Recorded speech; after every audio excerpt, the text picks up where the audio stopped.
Philippe Boudot, je suis directeur de l'EHPAD Sainte-Anne au Luc-sur-Boulogne, donc en Vendée.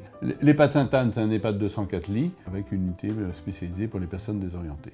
Donc en tant que responsable de l'établissement, j'ai une double responsabilité. D'une part, assurer la bonne tenue de l'établissement et faire en sorte que le risque légionnel soit limité à son maximum au sein de la structure, tout en faisant en sorte que la dépense, notamment énergétique, n'explose pas, parce qu'on a aussi la responsabilité de la gestion financière de l'établissement.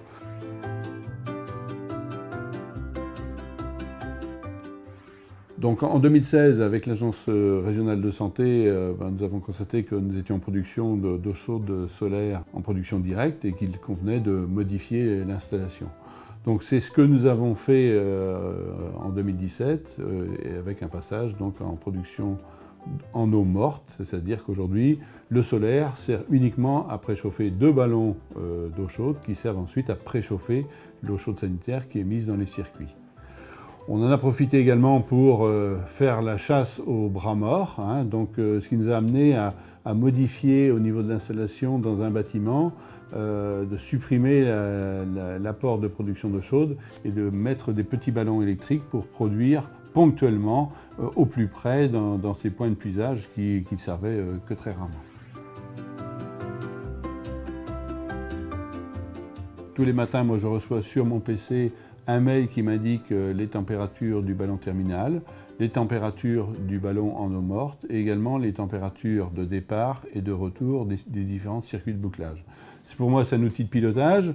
Lorsque je constate que les températures de retour sont insuffisantes, tout de suite on va se dépêcher pour aller voir sur place quelle est la source du problème et le résoudre le plus rapidement possible.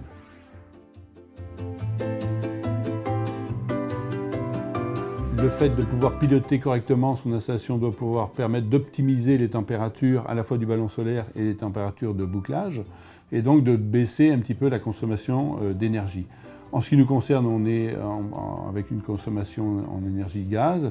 Cette année, avec la mise en place de la TICPE, nos coûts énergétiques ont augmenté de 10% sans qu'on consomme davantage. Donc on voit bien que là, il y a des enjeux forts pour les années à venir, puisque le coût d'achat d'énergie ne va pas aller en diminuant. Donc si on peut baisser légèrement et gagner 5 ou 10% de consommation, c'est autant d'argent qu'on n'aura pas à mettre dans ce poste-là.